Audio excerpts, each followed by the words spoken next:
Et de toute la cour céleste, en vos mains, révérende Mère Générale Mouloubou, Thier Justine, supérieure générale, je vous librement et promets à Dieu pour toujours d'observer, moyennant la sainte grâce, la chasteté, la pauvreté et l'obéissance dans la congrégation de Sœurs de Marie au Roi, selon les constitutions de cette congrégation.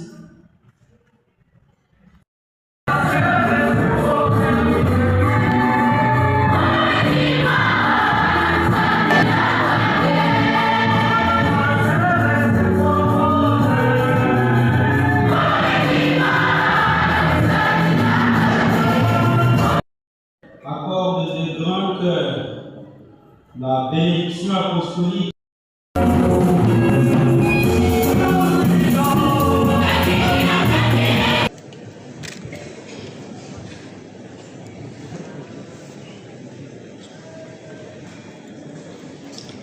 Monseigneur l'évêque, c'est avec un sentiment particulier de gratitude que je prends la parole, un peu par surprise. Avant toute chose, je voudrais dire à toute la communauté chrétienne ici rassemblée que je viens au nom du chef de l'État, son Excellence Félix Antoine Tshisekedi Tshilombo, qui m'a chargé de venir le représenter à cette grande cérémonie de prières, de vœux, de célébrations pour nos sœurs, nos révérentes sœurs de la communauté de Marie au Congo. Pour elles, je voudrais que vous puissiez tous et toutes les applaudir, s'il vous plaît.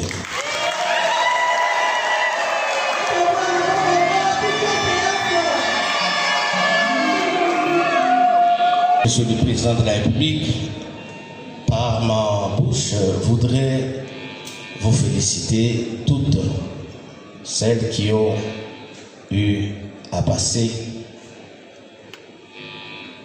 10 ans, 25 ans, mais surtout 50 ans de vie religieuse, ce n'est pas cadeau. On est bien d'accord.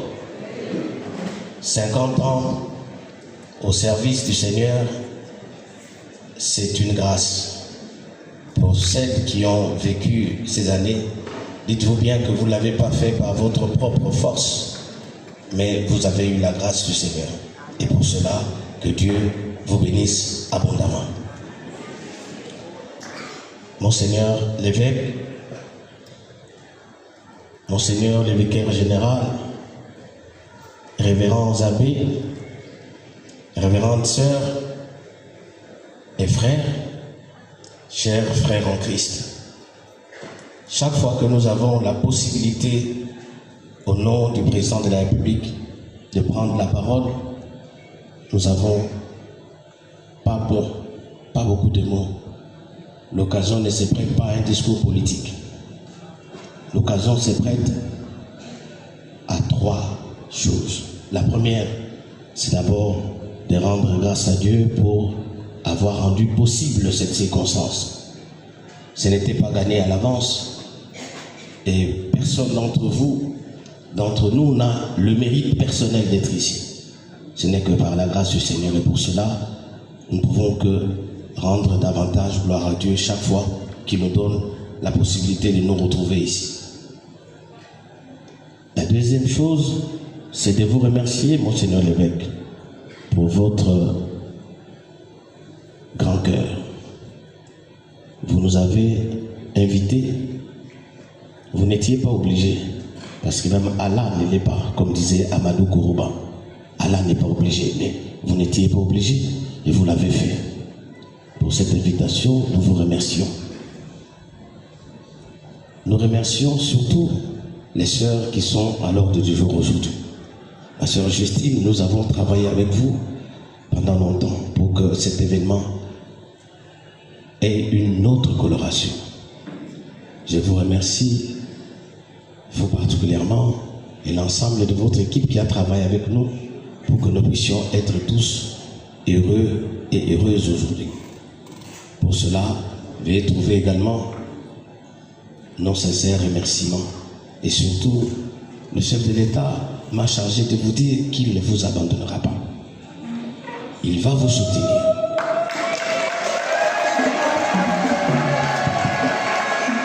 Merci mille. Et nous pensons que ce n'est qu'un début. Nous avons parlé avec vous certains détails dont je garde la primeur à Monseigneur l'évêque. Mais nous sommes sûrs que le chemin que vous parcourez seul, il est long et fatigant. Mais le chemin que vous parcourez à deux ou à plusieurs, il n'est pas long, il n'est pas fatigant. Et donc, le chemin que vous allez prendre pour l'avenir, en tout cas tant qu'il est là, le chef de l'État me dit qu'il sera avec vous. Et enfin, le troisième mot, c'est que chaque fois que nous sommes ici, nous ne pouvons pas oublier qu'il y a une partie de notre pays, l'Est, qui est en proie à la guerre. Là, même les sœurs ne savent pas faire leurs vœux. Même les chrétiens ne savent pas prier. Pourquoi? Parce que l'ennemi, l'armée rwandaise, avec ses supplétifs du M23, AFC, sont en train de martyriser une bonne partie de notre population. Nous, les Congolais, nous devons être conscients, toujours éveillés, que Dieu n'est pas mauvais pour nous avoir donné un grand pays comme le Congo. Nous l'avons trouvé grand et nous devons le laisser grand. Nous l'avons trouvé un pays uni et nous devons tous nous battre pour le laisser un grand Congo uni. Voilà pourquoi, dans nos prières de chaque jour, de chaque dimanche, ayons une pensée pour nos frères et sœurs de l'Est. Prions pour que le Seigneur, qui est le prince de la paix, fasse régner la paix dans cette partie. Et que le Seigneur soutienne tous les efforts du chef de l'État, du gouvernement de la République, de nos forces armées, de la police et des services qui se battent chaque jour pour ramener la paix et la liberté dans cette partie du pays. Nous comptons sur vos prières et surtout sur les prières de celles qui viennent aujourd'hui de renouveler les vœux. Vous nous avez promis de prier, mais priez surtout pour les pays, priez pour les autorités, priez pour le chef de l'État, priez pour notre Monseigneur l'évêque, l'ordinaire du lieu, priez pour les abbés, les frères et les sœurs, pour que le Seigneur vous maintienne toujours dans la foi, quelles que soient les circonstances et les difficultés de la vie. Je vous remercie de votre